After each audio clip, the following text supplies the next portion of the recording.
ચાલો આજે એક એવા અદૃશ્ય બળની વાત કરીએ જે આપણી આખી દુનિયાને ચલાવે છે.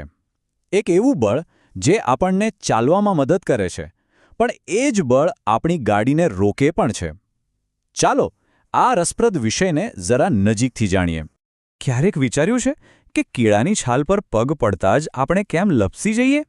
કે પછી ટેબલ પર સરકાવેલું પુસ્તક થોડું આગળ જઈને જાતે જ કેમ અટકી જાય છે?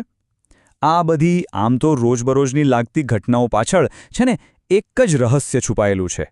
અને આ બધા જ સવાલોનો જવાબ બસ એક જ છે. એક એવી અદૃશ્ય શક્તિ જે આપણી ચારે બાજુ છે. એક એવી તાકાત જે કોઈ વસ્તુને ગતિમાં પણ લાવે છે અને એ જ ગતિને રોકી પણ દે છે. અને એ અદૃશ્ય બળ બીજું કંઈ નહીં પણ ઘર્ષણ છે. તો ચાલો આજે આ જ ઘર્ષણના એક પછી એક રહસ્યો પરથી પડદો ઉઠાવીએ. તો સવાલ એ છે કે આ ઘર્ષણ બળ છે શું? જુઓ, એકદમ સરળ ભાષામાં કહીએ તો જ્યારે પણ બે સપાટીઓ એકબીજાના સંપર્કમાં આવે ને ત્યારે એમની વચ્ચે ગતિનો વિરોધ કરતું એક બળ પેદા થાય છે. અને મજાની વાત એ છે કે તમે જે દિશામાં ધક્કો મારો ને ઘર્ષણ બરાબર એની ઉલટી દિશામાં જ લાગે. હવે જુઓ, જ્યારે આપણે કોઈ ટેબલ કે પુસ્તકની સપાટીને જોઈએ તો એ આપણને એકદમ સપાટ, એકદમ લીસી લાગે, ખરું ને? પણ રિયલમાં એવું નથી. જો એ જ સપાટીને આપણે માઇક્રોસ્કોપ નીચે મૂકીએ ને તો આખી કહાણી જ બદલાઈ જાય. હકીકતમાં દરેક સપાટી પર નાના નાના ખાડા અને ટેકરા હોય છે. અને જ્યારે બે સપાટીઓ એકબીજા પર સરકે છે ત્યારે આ ખાડા ટેકરા એકબીજામાં ફસાઈ જાય છે. આને જ કહેવાય ઇન્ટરલોકિંગ. અને બસ આ જ ઇન્ટરલોકિંગ ઘર્ષણનું મુખ્ય કારણ છે. હવે ઘર્ષણના પણ છે ને મુખ્યત્વે બે પ્રકાર છે: સ્થિત અને સરકતું. આને સમજવા માટે એક મસ્ત ઉદાહરણ લઈએ. ક્યારેક કોઈ ભારે કબાટને ખસેડવાની કોશિશ કરી છે? શરૂઆતમાં એને હલાવવામાં કેટલી તાકાત લાગે છે? એ છે સ્થિત ઘર્ષણ. પણ એકવાર એ ખસવાનું શરૂ કરી દે પછી એને ધકેલતા રહેવું થોડું સહેલું થઈ જાય છે, બરાબર? એ છે સરકતું ઘર્ષણ. આનો મતલબ એ થયો કે કોઈ વસ્તુને ગતિમાં લાવવી અઘરી છે પણ ગતિમાં રાખવી સહેલી છે, કારણ કે સરકતું ઘર્ષણ હંમેશા સ્થિત ઘર્ષણ કરતાં ઓછું જ હોય છે. તો આ બધું જાણ્યા પછી એક મોટો સવાલ મનમાં આવે છે કે ભાઈ, આ ઘર્ષણ આપણો દોસ્ત છે કે દુશ્મન? ફાયદો કરે છે કે નુકસાન? ચાલો આની પણ વાત કરીએ. સાચું કહું તો ઘર્ષણનો સ્વભાવ છે ને એ બેધારી તલવાર જેવો છે. એક બાજુ એના વગર આપણે એક ડગલું પણ ચાલી ન શકીએ, તો બીજી બાજુ એ જ ઘર્ષણ આપણા બૂટના સોલને ઘસીને ખરાબ કરી નાખે છે. જો એને મિત્ર તરીકે જોઈએ તો એના વગર તો આપણું જીવન જ અટકી જાય. જરા વિચારો, ઘર્ષણ ના હોત તો આપણે ચાલી જ ન શકતા હોત, પેનથી કાગળ પર લખી જ ન શકતા હોત, અરે ગાડીની બ્રેક મારીએ તો પણ ગાડી ઊભી જ ન રહેતી હોત. આ બધું જ ઘર્ષણને આભારી છે. પણ જેમ કહ્યું એમ આ સિક્કાની બીજી બાજુ પણ છે. ઘર્ષણ દુશ્મન પણ સાબિત થાય છે. કેવી રીતે? તો કે એ મશીનોના પાર્ટ્સ ઘસી નાખે છે, આપણા ચંપલના સોલ ઘસી નાખે છે, અને હા, એ ગરમી પણ પેદા કરે છે જેનાથી ખાલી ખોટી એનર્જી વેડફાય છે અને મશીનોની એફિશિયન્સી ઘટી જાય છે. એનું કામ જ છે ગતિને રોકવાનો. આ ગરમીવાળી વાતનું તો એકદમ સીધું સાધું ઉદાહરણ છે. શિયાળામાં ઠંડી લાગે ત્યારે આપણે બધા હાથ ઘસીએ છીએ ને, એનાથી જે ગરમાવો આવે છે એ બીજું કંઈ નહીં પણ ઘર્ષણથી પેદા થતી ગરમી જ છે. એકદમ પરફેક્ટ એક્ઝામ્પલ. તો હવે વાત એ છે કે જો ઘર્ષણ ફાયદા અને નુકસાન બંને કરતું હોય તો શું આપણે એને કંટ્રોલ કરી શકીએ? મતલબ કે આપણી મરજી મુજબ એને વધારી કે ઘટાડી શકીએ? અને જવાબ છે બિલકુલ. ચાલો જોઈએ કેવી રીતે. પહેલાં વાત કરીએ ઘર્ષણ ઘટાડવાની.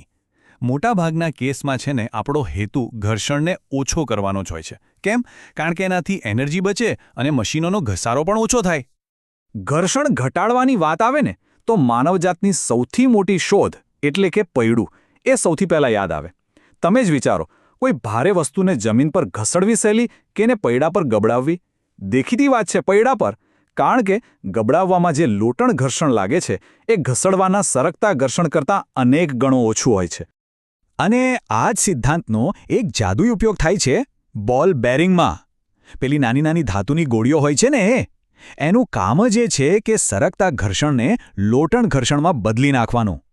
અને આ જ કારણે આપણા ઘરના પંખા, સાયકલના પૈડા કે ગાડીના વ્હીલ્સ આટલી સરળતાથી ફરે છે. ઘર્ષણ ઘટે અને મશીનની લાઈફ વધે. પણ શું આપણે હંમેશા ઘર્ષણને ઓછું જ કરવા માંગીએ છીએ? ના, બિલકુલ નહીં. અમુક જગ્યાએ તો આપણને સામેથી વધારે ઘર્ષણ જોઈએ છે, ખાસ કરીને સેફટી અને સારી પકડ માટે. ક્યાં? તો ચાલો જોઈએ.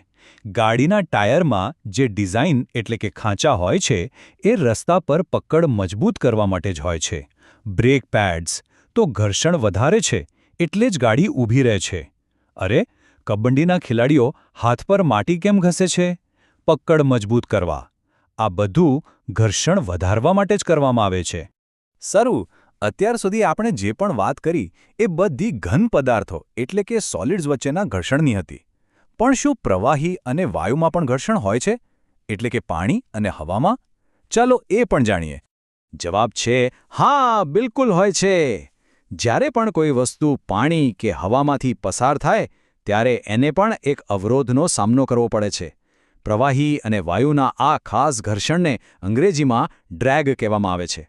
અને આ ડ્રેગને ઓછું કરવા માટેની પ્રેરણા આપણને કુદરત પાસેથી જ મળી છે. તમે પક્ષીઓ અને માછલીઓનો આકાર જોયો છે? એકદમ ધારદાર, જેને સ્ટ્રીમલાઇન્ડ શેપ કહેવાય છે. આ આકાર જ તેમને હવા અને પાણીને ચીરીને સડસડાટ આગળ વધવામાં મદદ કરે છે. બસ આ જ આઈડિયા પરથી એરોપ્લેન, શિપ અને રેસિંગ કારની ડિઝાઇન બને છે, જેથી ડ્રેગ ઓછો થાય અને ફ્યુલ બચે. તો ટૂંકમાં આ છે ઘર્ષણની આખી દુનિયા. આપણે એના પ્રકારો જોયા: સ્થિત, સરકતું, લોટણ અને તરલ. એના ફાયદા પણ જોયા, જેમ કે ચાલવામાં મદદ કરે છે, અને નુકસાન પણ, જેમ કે ઘસારો પેદા કરે છે. અને સૌથી અગત્યનું, એને આપણી જરૂર પ્રમાણે વધારવાની અને ઘટાડવાની રીતો પણ સમજી. જેમ કે અહીં કહ્યું છે, ઘર્ષણ વિના આપણું જીવન અશક્ય છે. તે એક પડકાર છે અને એક સાધન પણ. કેટલી સાચી વાત છે.